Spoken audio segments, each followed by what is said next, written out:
সদৌ অসম ছাত্ৰ সন্থাৰ পৰা আনুষ্ঠানিকভাৱে অব্যাহতি ল'লে আসুৰ প্ৰাক্তন উপসভাপতি ধৰ্মেশ্বৰ দাসে।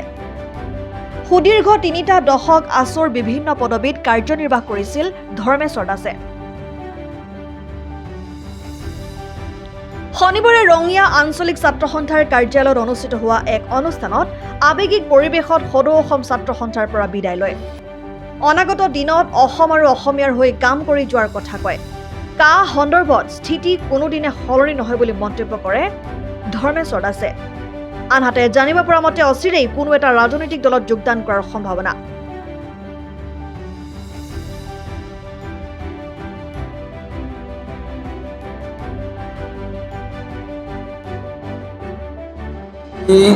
বৰ্তমান কেন্দ্ৰীয় চৰকাৰ আৰু ৰাজ্য চৰকাৰে যি আইন গৃহীত কৰি আজি অবৈধভাৱে প্ৰৱেশ কৰা হিন্দু বাংলাদেশীক এই কাখনৰ জৰিয়তে নাগৰিকত্ব দিব বিচাৰিছে। এইটো আমি বাৰম্বাৰ আমি বিৰোধিতা কৰি আহিছোঁ, ভৱিষ্যতেও আমি বিৰোধিতা কৰি যাম। কাৰণ অসম চুক্তি অনুসৰি 1971 চনত 25 মাৰ্চৰ পিছত যিসকল লোক অবৈধভাৱে অসমত প্ৰৱেশ কৰিছে, সি হিন্দুৱেই হওক মুছলমানেই হওক, তেওঁলোকে অসম ত্যাগ কৰিব লাগিব, এইটো স্পষ্ট কথা।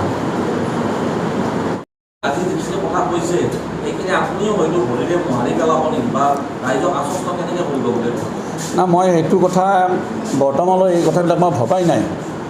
আৰু সদৌ অসম ছাত্ৰ সন্থাত থকা কেইদিন মই কোনোদিন ছাত্ৰ সন্থাত মই ফাঁকি দিয়া নাই। ছাত্ৰ সন্থাৰ মই বিৰুদ্ধে যোৱা মই কাম কৰা নাই। মই অনাগত দিনতো ছাত্ৰ সন্থাৰ যিটো মৰ্যাদা, সেই মৰ্যাদাটো অটুট ৰাখি অসমীয়া জাতিৰ হৈ, খিলঞ্জীয়া অসমীয়া মানুহৰ হৈ সদায় মই মাত মাতি যাম, সামাজিকভাৱে মই আগুৱাই যাম আৰু এই ক্ষেত্ৰত মই বদ্ধপৰিকৰ। সদৌ অসম ছাত্ৰ সন্থাৰ প্ৰাথমিক সদস্যৰ পৰা মই অব্যাহতি ল'লোঁ। এতিয়ালৈকে মই কোনো ধৰণৰ চিন্তা চৰ্চা মই কৰা নাই বা ভবা নাই। অনাগত দিনত সমাজৰ সেৱা আগবঢ়াবলৈ, ৰাইজৰ মাজত থাকিবলৈ মই সময়ত আপোনালোকক সকলো কথা জনাম বা সময়ে ক'ব। গতিকে মই সামাজিকভাৱে ৰাইজৰ মাজতে মই থাকিব বিচাৰোঁ। বিশেষ কিবা কাৰণ আছে নেকি? বিশেষ কিবা কাৰণ আছে? নাই, একো কাৰণ নাই। মই সুদীৰ্ঘকাল সদৌ অসম ছাত্ৰ সন্থাত মই সেৱা আগবঢ়াইছোঁ দেশ আৰু জাতিৰ কাৰণে। আৰু এতিয়া যিহেতু সদৌ অসম ছাত্ৰ সন্থাৰ এটা নতুন নিয়ম হৈছে, নিয়ম অনুসৰি মই সদৌ অসম ছাত্ৰ সন্থাৰ সংবিধানক সন্মান জনাই মই অব্যাহতি ল'ব বিচাৰিছোঁ। আৰু এতিয়া মই নিজৰ যিখিনি মই দায়িত্ব, সেই দায়িত্বখিনি মই সামাজিকভাৱে আগুৱাই লৈ যাবলৈ আগ্ৰহী।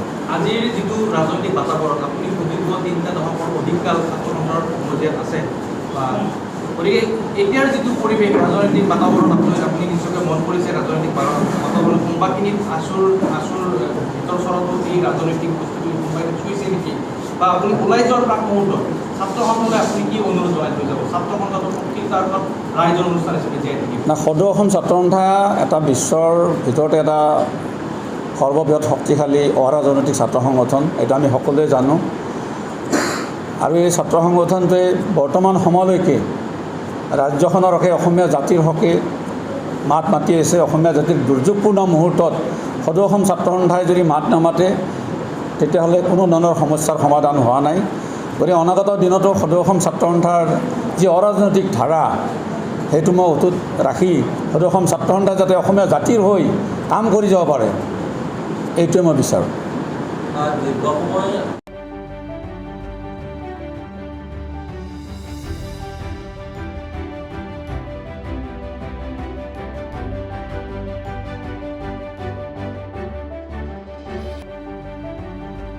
ৰঙিয়াৰ পৰা প্ৰিন্স কাশ্যপৰ ৰিপৰ্ট, ব্ৰেকিং 24 আছাম।